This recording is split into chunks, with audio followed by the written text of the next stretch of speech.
মধ্যে দেওয়া হলো। মা,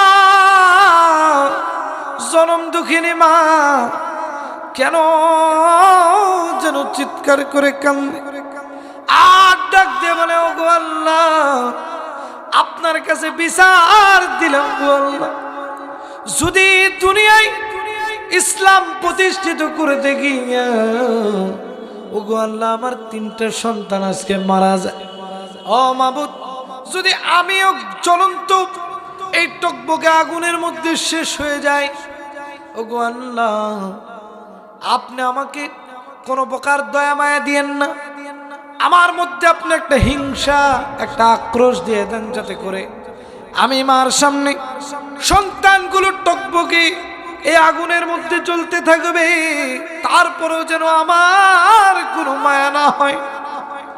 মায়ের সামনে যদি সন্তানকে এভাবে আঘাত করা হয়, দুনিয়ার কোনো মা সহ্য করতে পারে কিনা বলেন? মা কাঁদতেছে, ঘোড়ার মতো চিৎকার দিচ্ছে, কেন যেন হঠাৎ করে দাসী হেসে উঠলেন। এবার ফেরাউনের সমস্ত কর্মচারীরা অবাক দৃষ্টিতে তার দিকে তাকায় রইলেন। কি ব্যাপার, কি ব্যাপার? আমরা ওর সন্তানকে টকবকে আগুনের মধ্যে দিলাম, আর দেখে আসে ও মনে হয় পাগল হয়ে গেছে, পাগল হয়ে গেছে। এবার হাসা দেখে ফেরাউন রাগান্বিত হয়ে গেলেন। এবার ডাক দিয়ে বললেন, ওর দ্বিতীয় সন্তানটাকেও আগুনে নিক্ষেপ করে দাও। এবার দ্বিতীয় সন্তানটাকে নিয়ে যাওয়া হলো। মাকে বারবার জিজ্ঞাসা করা হচ্ছে, তুমি ইসলাম ছাড়বা কিনা বলো, তুমি যদি ইসলাম না ছাড়ো তাহলে তোমার সন্তানকে ভিতরে নিক্ষেপ করা হবে। এবার সেই 6 বছরের সন্তান, আল্লাহ রাব্বুল আলামিন এই সন্তানের মধ্যে একটা ঈমানি তাজাল্লি ঢুকায়া দিলেন। সেই সন্তান মাকে ডাক দিয়ে বলতেছে, ওগো মা, দুনিয়াতে তুমি একটু কষ্ট করো, আমাদের শোক একটু ভুলে থাকো গো মা। ও মা গো, তুমি যেটা টকবকে জ্বলন্ত আগুন দেখছো, ওগো মা, আমি তো সেইখানে জান্নাতের বিছানা দেখি গো মা। ও মা, তুমি কোনো চিন্তা করিও না গো মা, আমরা তোমার জন্য জান্নাতে অপেক্ষা করব। ওগো মা, তুমি কোনো চিন্তা করিও না। যখন বাচ্চারা এমন কথা শুনলেন, এমন কথা শুনিয়া এই যে দাসী মাসিতা আনন্দিত হলেন, উৎফুল্ল হলেন, তার মধ্যে কেমন যেন ইমানের জজবার একটু বেশি হলো। কথা বলেন ঠিক কিনা? যদি সন্তান, আপনার যদি ছোট সন্তান ইসলামের জন্য লড়াই করতে যাবে, যদি সে আপনাকে সাহস দেয়, তাহলে ইমান বাড়বে না কমবে? অবশ্যই বাড়বে। এবার মা ডাক দিয়ে বলতেছে, ও বাবা, তুমি চিন্তা করো না, চিন্তা করো না, যেদিন দুনিয়া থেকে আমিও বিদায় নিয়ে চলে যাব, সেই দিন তোমাদের সাথে জান্নাতে দেখা হবে। কোথায় দেখা হবে? জান্নাতে দেখা হবে। আরে বাবাজি, এবার সেই 6 বছরের ছোট্ট বালকটাকে নিয়ে গিয়ে টকবকে আগুনের মধ্যে ফেলায় দেওয়া হলো।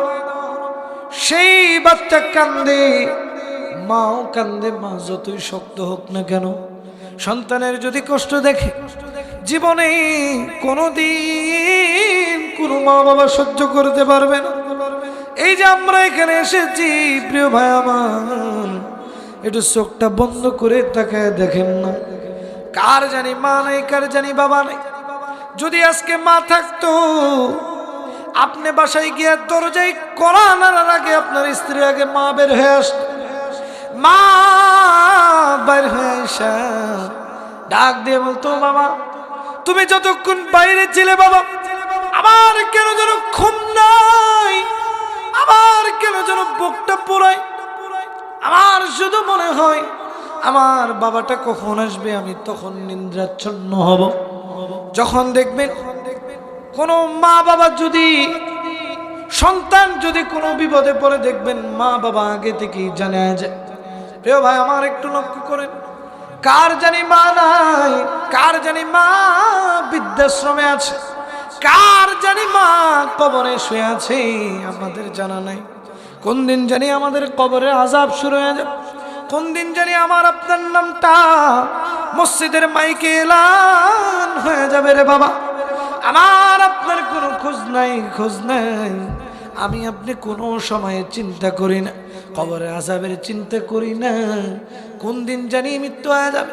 এই যে আজকে আমরা যারা এসেছি বসেছি, এমনও হতে পারে এই যে ডানে বামে বসা এমন আমার রয়েছেন, শুনিয়ে দেখেন আজরাইল এমন একটা ফেরেশতার নাম, যেই ফেরেশতা যদি কোনোদিন কোনো মানুষের কাছে আসে উনি কখনো খালি হাতে ফেরত যায় না। একটু চোখটা বন্ধ করেন, দিলের কানটা লাগায় শুনেন। কোন দিন জানি আপনার নামটা এই যে মসজিদের উদ্যোগে যেহেতু মাহফিল মসজিদের মাইকে এলান হয়ে যাবে, কাফুরা গ্রামের সর্বোচ্চ টাকাওয়ালা মানুষরা আজকে দুনিয়া থেকে বিদায় নিয়ে চলে গেছে। দেখবেন দৌড়াদৌড়ি শুরু হয়ে গেছে। আপনার প্রাণের স্ত্রী কেন জানি বিলাপ করে কান্দে, আপনার প্রাণের সন্তান কেন যেন বাবা বাবা করে গড়াগড়ি করতে থাকবে। আপনাকে আর নাম বলে ডাকা হবে না, আপনার নাম হয়ে যাবে লাশ। আপনার হতে পারে 100 কোটি টাকা, তারপরে দেখবেন আপনার নাম হয়ে যাবে লাশ। আপনার পরিবারের সবচেয়ে যেটা আদরের সন্তান ছিল আপনার, এই সন্তানটা দেখবেন রাত্র যত গভীর হবে আপনাকে দূর দূর দূর বহু দূর তাড়িয়ে দিতে থাকবে।